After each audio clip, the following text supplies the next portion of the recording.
So, hello everybody. I know some of you. My name's Mike Piscopo. This year I'm here with the DeepSig team. But those of you who don't know me and are involved with GNU Radio, you might see the GoStop14 moniker around. That's all of my stuff. It was originally an attempt when I started releasing things to, if people didn't like it, they wouldn't know who I was, and now I'm up here doing presentations. So I guess the gig is kind of up, right?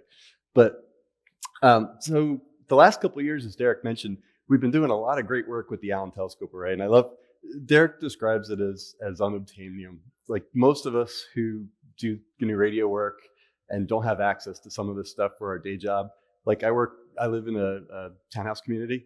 There's absolutely no way my association would let me put a 6-meter dish out front. Like we just don't have access to it, right?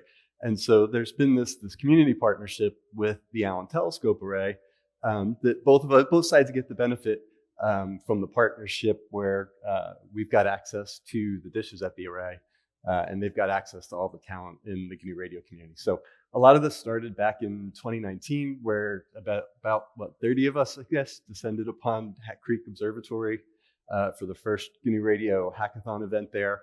And then that grew. Obviously, we tried to do it again the next year, and COVID kind of got in the way. So there was a virtual hackathon event in 2020. But for those of you that haven't heard about the Allen Telescope Array, there's 42 6-meter dishes that are there. The new feeds cover 1 gigahertz to 11 gigahertz, really wide instantaneous bandwidth. They do a lot of radio astronomy research and SETI research there. But on the weekends now, after the 2020 hackathon, for those of you that are interested in some of the SATCOM, and Daniel Estevez has been involved with a lot of things there too. The GNU Radio community has access to 4 of the dishes that are connected to USERP N-series boxes there. So if, like me, you can't have a 6-meter dish at your house and you're interested in doing some science work, SATCOM or radio astronomy, I'd say get with Steve Croft or Derek. And if you're interested in getting access to some of that, I'm sure they can help you out. But I had written the original blocks back at the 29 hackathon to take the data from their correlator and pull it into GNU Radio. And they've been, like everybody else, progress keeps marching forward. So they've been upgrading a lot of their systems. All of that work from what was the old hardware, obviously none of that worked with the new hardware. So one of the things that I said sounded like a worthy challenge for the 2020 piece was to take on upgrading the blocks that we use in GNU Radio that interface with the Allen Telescope Array, so that we can keep processing with that. But the other thing that happened with that was when they did the upgrades and they got new hardware that pulled the data from the antennas, they lost the correlator. And I went, oh, well, now that becomes a really worthy challenge. I've never written a correlator before, but it sounded really interesting, right? I mean, that's the next step to kind of getting these cool sky images that everybody wants to see. So that got added onto the mix. But for the telescope array, the goal with the upgrades is that they're shooting to get 21 antennas on the new feeds this year and eventually get all 42 upgraded. But the interesting thing about it is that there's some really cool use cases there. Like it may not be the biggest array, but it's highly configurable, which means, depending on what you want to do, you can do an awful lot with it. So some of the use cases that we've got are, can you take anywhere from 2, 3, 4, 8, all the way up to 42 antennas? How many do you want to work with to do observations? Could you run multiple pods of antennas at the same time? How do you handle all the correlation out the backside? Could you have multiple correlators running on different boxes, or they're dual CPU boxes with NUMA? Could you run multiple correlators on a single box?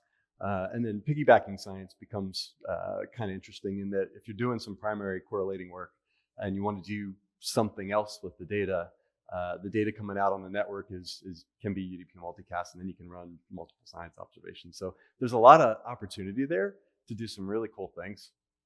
And so part of this evolution that's driving some of the new hardware came about from, I think, a paper back in 2013. Somebody, grad student thesis, did this analysis and determined that taking the FFT and PFB functions and doing those in FPGAs, but then taking all the cross correlation and taking that over to GPUs was a more effective way to do these FX correlators. And so that's what's driving a lot of the new hardware upgrades. So there's the hardware that's closest to the antennas that pulls the data from it are what they call these snap boards.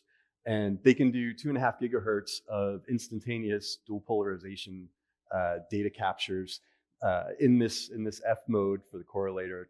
It breaks things down into 44,096 channels, but 2048 of them can be passed on to do other work with. Right now, they're using just over a gigahertz of bandwidth, so they can change how much of that they get.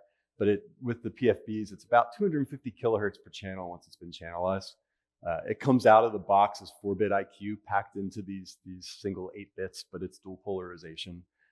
And then it blocks it down into these 256 per channel packets, so it can get it across the network just based on packet sizes. But some of the other things that are interesting there, like they're upgrading to a 100 gigabit network. I don't have a 100 gigabit network at home, right? So a gigahertz of instantaneous bandwidth, 100 gig networks, NVIDIA 3090 cards. And I'll tell you, I've been trying to get a 3000 series card from NVIDIA for like the last year, since last Christmas, and you just can't like get them, right? But these guys have them up there. So there's some amazing hardware that we've got access to do some really cool things. So picture's worth 1,000 words. This kind of summarizes what they call this FX correlator pipeline. Starting out with the dishes, coming through these snap boards.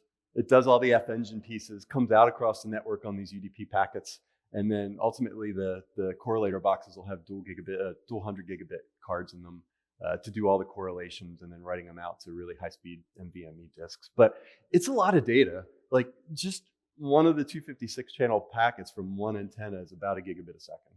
So if you kind of do the math and scale that out and go, well, if I wanted to do all 2048 channels across all 42 antennas, that's over 300 gig of data per second that needs to be processed in real time.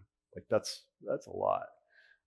So yeah, looking at the goal for this year, if you get it down to about one block of 256 channels, which is about 64 megahertz of bandwidth across all the 21 antennas when they come online, it's about 21 gigs of data. So that sounds a little bit more reasonable as sort of a next step. We've done live observations, and I'll show you some of that as we get through the deck. But we were able to actually, with the new code that's up there, to do 12 antennas in real time and produce sky images, which is really cool. Ultimately, at the end of the day, like the math is great, but I want pictures. And it wasn't just me. Will Farah, who's one of the astronomers on site at the observatory, and Daniel Estevez, the three of us spent an awful lot of time. Will was handling all the real radio astronomy side of it, and I was handling these pieces. And Daniel, we needed another set of hands to help out with all the post-processing, and Daniel really did a great job with that. So, cutting off a little bit.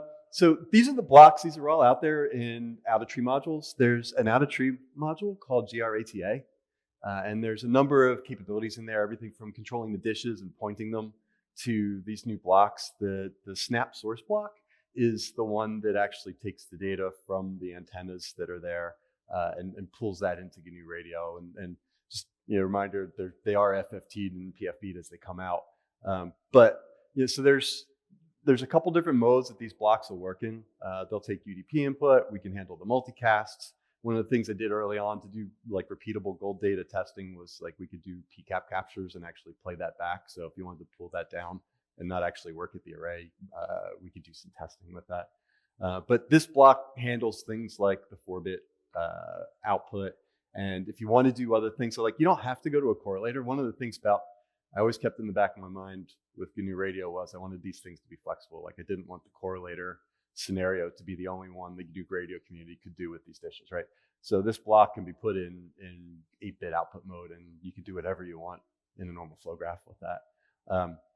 The other one that's over in GRATA, and this is really, I didn't realize how precise some of the timing needed to be in terms of timestamps and such until I got involved with these guys. But synchronizing multiple antennas and making sure that the timestamps stay aligned.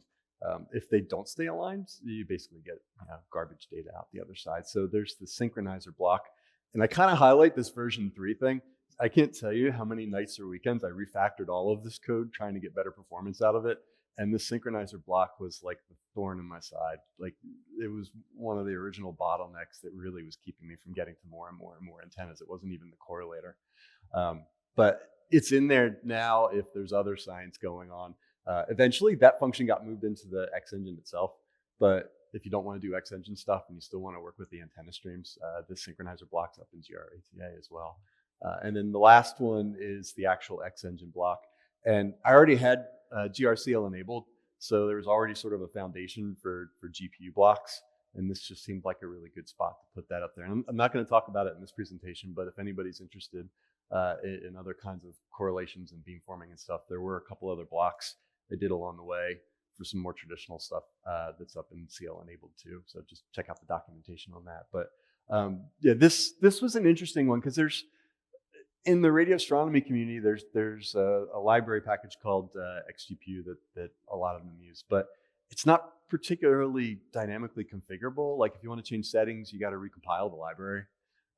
And if you want to set a certain number of antennas, it's great at really, really big numbers of antennas, but there's rules about the number of antennas that can be used and like pipelines and basically there's only certain combinations. Like you couldn't say I want 5 because that may not work, right? It wouldn't compile. So one of the things we wanted to do with this X engine was to be incredibly flexible. We wanted to handle everything from like 2 to 42 antennas. So there were no limits in terms of how you could configure the pods for the antennas. It's still in OpenCL. There are some folks out there that are still using AMDs, right? And you know, one of the things I like about GNU Radio, trying to keep it as flexible as possible, is like, you know, if I lock this in the CUDA kernels, then those folks would be able to use it. So there was already an OpenCL base that was in there. And with that in mind, then you don't have to do recompiles and all that stuff like you have to do with XGBU. So you could just change some parameters in your Flowgraph and rock on from there. So there were a couple of systemic challenges, and back in the spring, on the scheduler calls that Josh was talking about, Josh and Bastion and those guys, they went through a much longer. I think we were trying to keep it to under an hour, and we ended up talking for about an hour and a half. So they've seen some of this stuff, and I think that they've got that in mind with the scheduler in terms of some of the performance issues we ran into and how we ended up fixing it. But systemically, one of the things that I ran into at really, really high speeds was the GNU Radio work function. Like if you return 0 because you're not ready to process any data yet, it took forever forever in the terms of microseconds for the scheduler to call that work function again. And so once I figured that out, I had to do some other things within that work function to kind of hold to get around some of the schedule limitations. But NUMA, and I know there's been talks at past GRCons about this, but it really, really was important on these multi-CPU systems. The way that they're allocated, it almost looks like 2 computers that are kind of connected through these interconnects. And if you cross these interconnects, it is much slower. So if you don't take that into account when you're doing some of these things, like some of the memory allocation in the thread starts had to actually happen in the start function, because if I did it in the constructor, when GNU Radio Flowgraph started up, that particular thread that was starting all that was on a particular CPU and core, but that wasn't really where I wanted things. I wanted it to actually be where it got allocated at start, so it would actually spread it out correctly. So there were some tricks that we had to tackle with that. The other one, the last one that was a little bit interesting, and I think this drove a lot of some of the challenge and performance with the networking and synchronization blocks, was this, that if you just look at the F functions and you just look at the X functions, and the paper said, well, this is better to separate these two, as soon as you stick a network in the middle, you're introducing some other problems. So TCP is definitely not the way to go with this. UDP is definitely better because you don't have all the retransmits and all that stuff to worry about, which are great, but it'll slow this down. But that means you got to worry about things like jitter and queuing and what happens because you're inevitably going to miss packets. And if time and synchronization is really, really important, and like you're looking at 12 antennas and 2 of them are dropping packets and the other aren't, like you got to handle all that in code and you got to do it in real time. So that introduced some other things that weren't insignificant in the final design. So this is a little busy. I don't know if you guys can read this in the back, because I was noticing when I was sitting back there, some of the smaller fonts were a little bit hard to read. But yeah, some of the challenges that I ran into at each step, and again, this was some of the stuff that I talked about with the scheduling guys, but the snap block, the number one thing I had to worry about was packet loss. And that drove a couple of things. Keeping up with the data streams at the rate that they were coming in was a challenge. I went through a couple of iterations around, can I do all this in one thread? Can I do it in the work function? And it was just too slow. So I had to spin out another thread. And so now you've got 2 threads per block. And I talked with some other folks that were doing really high-speed network comms for signal processing, but their scenarios were a little bit different. Like they were just pulling data from one radio. They didn't have a number of different sources feeding. So that was definitely an issue. But there's some other interesting new things that came up that I'll talk about in the solution side. That if folks are working with high speed, there's some nice easy fixes you can pull in.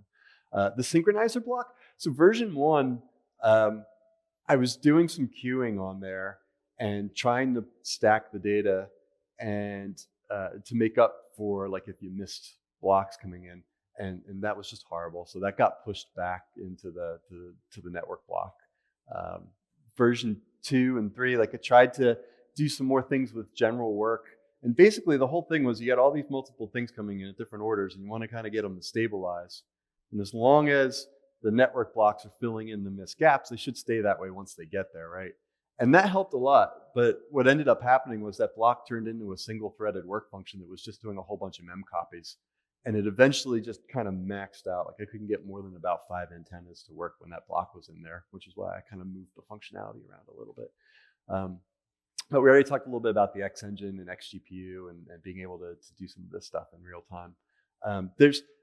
For folks that are interested in the GPU stuff, I'm going to talk a little bit about some of the GPU challenges that I think will help with some of the scheduling as we're looking at getting GPU capability and heterogeneous computing in there. But there were some interesting challenges that came up in there. The other thing that happened too is the way that the Snap board sends blocks of data out. It was sending out, each packet has 16 like sort of vectors. Each one's like a time sample.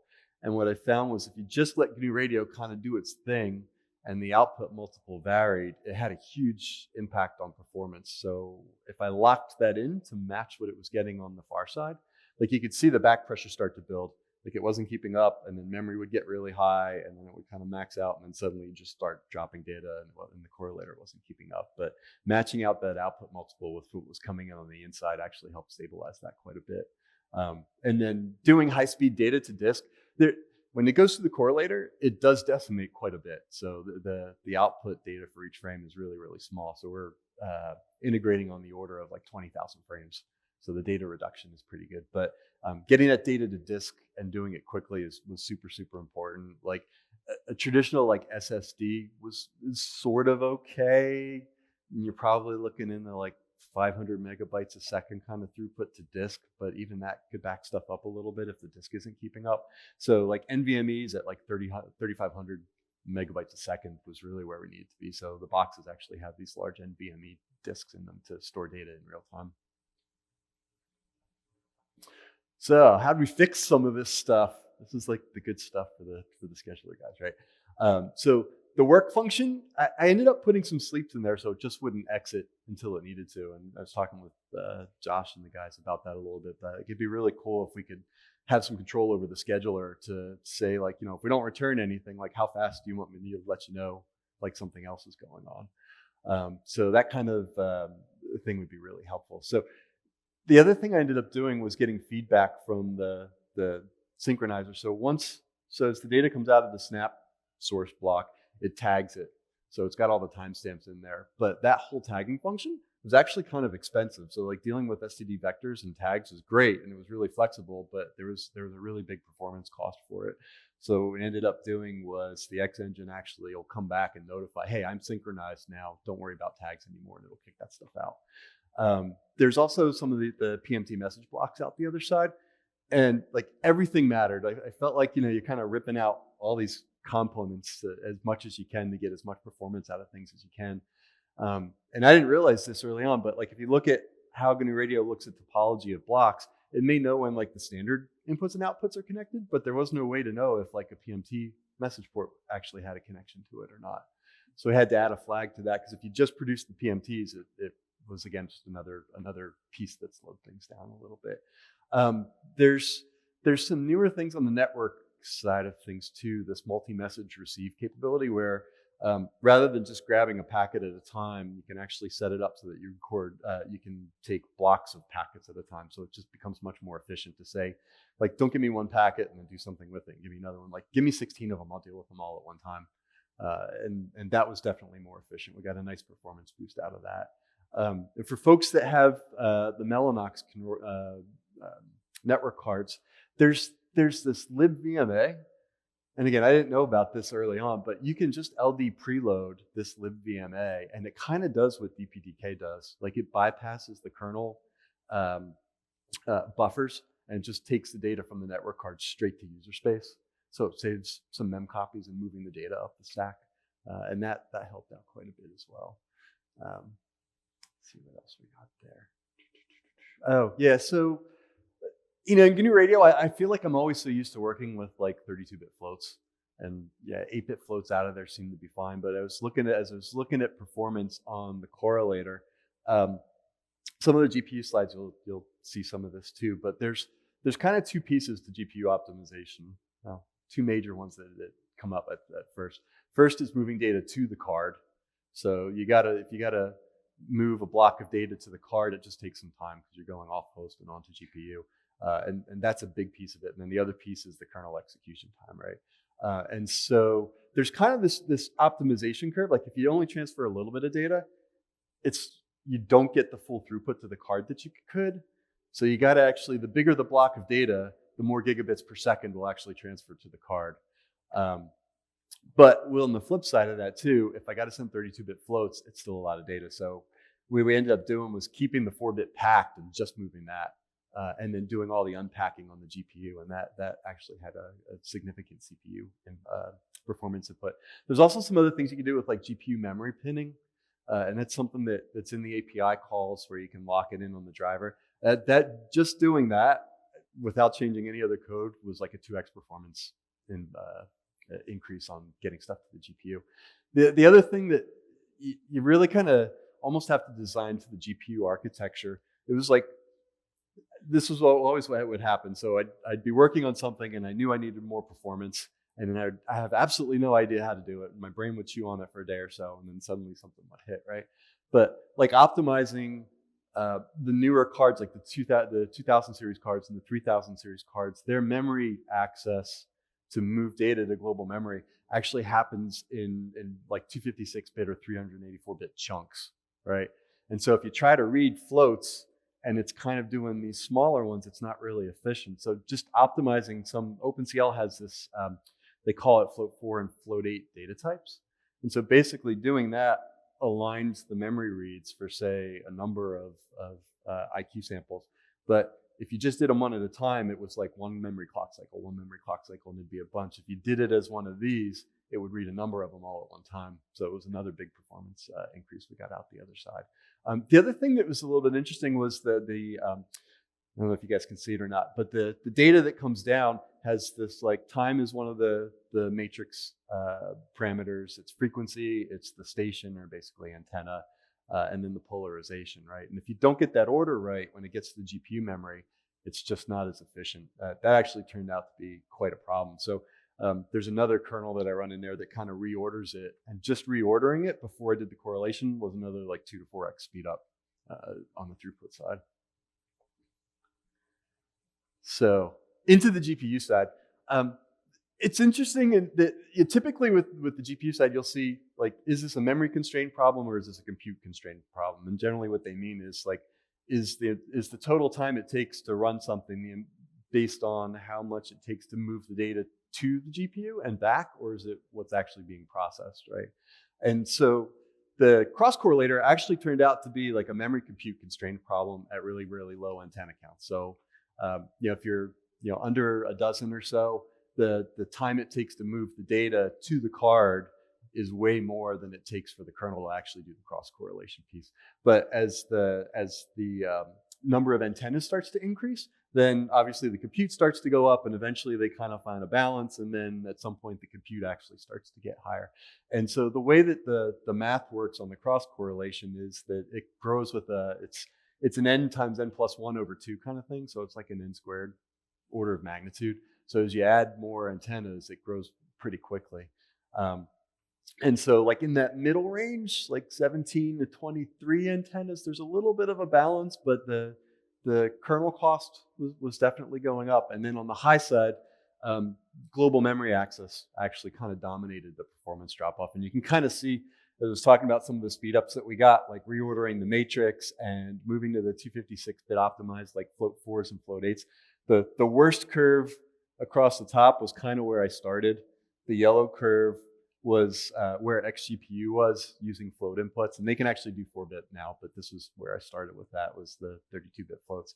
The red horizontal line is my real-time layer.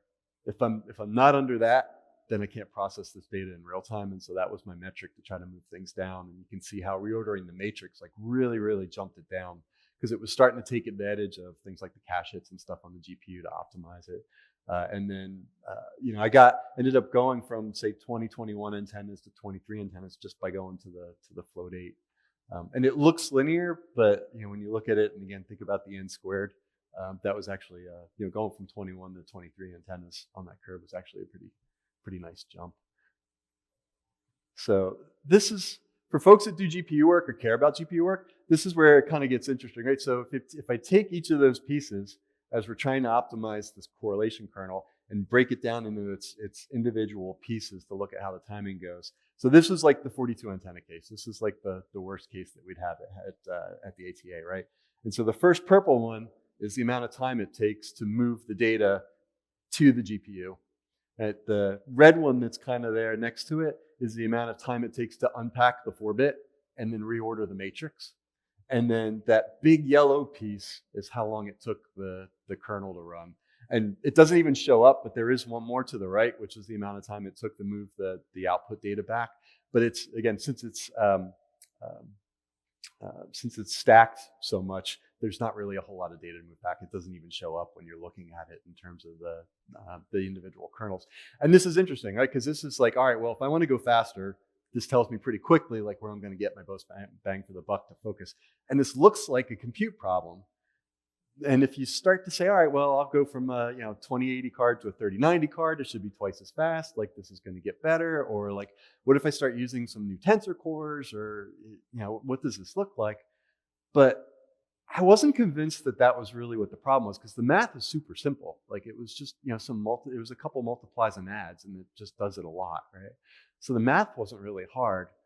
And so what I ended up doing to figure out where the real problem was GPUs have this concept of what they call coalesced memory. So think of it like, C of I equals A of I plus B of I, right? Where you're always accessing memory locations that are kind of in the same piece, right? And so that's like the most efficient way to do math on the GPUs. It takes advantage of all the cache optimizations and all that kind of stuff. And so I said, well, I'm not going to care about the results. Let me just see what's really going on here. I'm going to use coalesced memory access within the multiplies and adds, just for the sake of argument, and see what happens. And what it ended up falling out of that was that the actual compute time was for the math was only around 6 milliseconds. Like it was super small. The rest of it was the fact that the way you've got to do the integration and look at the different timestamps for different antennas, you ultimately have to keep striding through memory. And so as the number of antennas went up and the number of frequencies went up and your time integration went up, the data points that you needed to hit across all of the antennas in there started to get spaced out further and further in memory. And what's happening was it was missing on cache hits. So this actually wasn't a compute problem. It's a GPU memory cache optimization problem.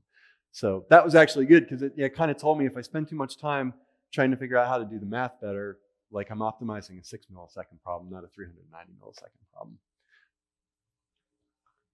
Which kind of drives to, this kind of stuff's never done, right? And obviously, we're doing this kind of nights and weekends. There's still some more work to do. I think on the GPU side, the last two things I really want to hit in the code is that I think there's an optimization function to hit that's based on the number of stations, the number of frequencies, and the architecture of the GPU card. And what I think will help with that really tall, the one that takes the most time on those 42 antenna cases, is to do something ahead of time when we go to start up, to hit a couple of the different metrics and try to figure out what that curve looks like, and optimize the integration time such that for any block of data, the stride is optimized as best we can. And I think we can get a couple more performance increases out of that. The last piece that I didn't do when I started, and I probably should have, but you don't think about it as you're trying to take the CPU math and move it into the GPU, was to do some overlapping memory and compute. So on a GPU, the GPU can actually run kernels and do math while the memory's moving data in and out. So it does give you the opportunity to do those in an overlapping fashion. And if they're relatively close in time, yeah, you can just clock time start to finish. If they're sequential versus overlapped, you can get some processing time back. So we got to go back and do that. There's been some other really interesting things that came out of it. Like there's some new AMD EPYC CPUs that are there. So those are the ones that have the 3090s in it that are trying to take advantage of PCIe 4 because at the time, I guess, when the boxes started coming in, Intel didn't support PCIe 4 yet. But there's some performance things going on the EPYCs that when we didn't see on the Xeons, and we're not exactly sure why. Like thread performance still matters when you're looking at this. There's so many threads out there, and even if you have 48 cores on your CPU, but they run at half the speed, does that mean that you can't keep up with network packets because that is actually running in one thread, right? So there may be some of that kind of stuff going on. There's some places where I think just on the network pieces, if we can reorder the data output on the snaps, it would turn some moving the data around into a mem copy versus a couple of for loops to disentangle the data. And some quick tests showed they probably get another 20% improvement out of the network blocks just by looking at some of the layering on there. Yeah, there's also there's a number of mem copies in there, which I always feel like I hate. But I've tried some other options around using locks or trying to do some zero copy stuff. And it actually turned out some of that actually performed worse. There is a CPU cost for doing locks, and if you're doing a whole lot of them and then you time out the processes, the locks can actually contribute quite a bit to some of that processing overload. And so I think there's some more work to do to look at how to do that a little bit more efficiently. And the multicast support we talked about, but really the big thing is can we get all 42 antennas online? So ultimately, this is what we were working towards. This is the GNU Radio Flowgraph. If you guys wanted to run it, you could, right? So this was the 5 antenna one because it fit on the slide a little bit better. But these are 5 snap inputs feeding into the correlator block, and you can see the dotted line messages that come out of the X engine that basically will tell the snap blocks, hey, I'm synchronized, just send me data now. And so the top picture was what we got. That's Cassiopeia A. We did 3-hour observation with just 256 channels. The top one was what we got with 5 antennas. The bottom one was when we actually got to 12, and you can see the difference in resolution. But this was what I ultimately wanted, right? I wanted sky pictures. That was cool. And we did ultimately get there. But so the other thing we wanted to do was make this easy and repeatable, right? So it shouldn't have to be me or Whale or Daniel that always runs this. Any of the interns that come to the ATA or any of the scientists that come to the ATA to do observations, or if any of the GNU Radio community wanted to do observations, could we make this super simple? So we took all the flow graphs and basically kind of parameterized out all the stuff that you need to do an observation with the antennas correctly. And actually in the GRATA apps section, these apps are in there, so you could actually just clone that and run it and get some of the observations out. But it turned into be one-liners, right? So we do a calibration observation. So we do 5 minutes on a calibrator and then come off that, and then you go to your sky target, and we do 2 minutes on, 8 minutes sleep, and we run that for maybe a couple hours, go back to the calibrator, come back and run a couple more hours on the target. And then once all that was done, then we could post-process the data and get the sky images out. But we really tried to boil it down to be as simple as that. So you don't even have to create new flow graphs if you want to change the number of antennas or configs. You can do it all from a bash script. Ultimately, I always forget stuff, so I put it in bash script so I can just fire it off and go. There's a lot of good documentation. I felt when I got to the end of that, if I didn't brain dump and write it down, nobody else would be able to reproduce it. So I tried to spend a good bit of time in GRATA and CL Enable to talk about all this process. So the entire process, step by step on how to do that with some of the example commands and everything's all up in the documentation for GRATA. And some of the post-processing, to actually go from running the flow graphs to getting images, Daniel Estevez has another repository that he uses for some of the other work he's doing with the usurps and such that are there, but we just kind of created one bigger one that could do both. So there's links over there to get to Daniel's stuff that helps with all the post-processing stuff. All right, I did it. I know I'm between you guys and lunch, so it's 12:02. So that's it. Any questions? All right, do we have any questions for Mike? All right, yeah, no, certainly a lot of information there, so I look forward to, digging deeper, coming back to this presentation. And yeah, so I'll be in the DeepSig booth, so we're out there. If you guys want to catch me one-on-one or chat about anything, feel free to stop by. I'm happy to chat about any of this. All right, cool. Thanks, Mike.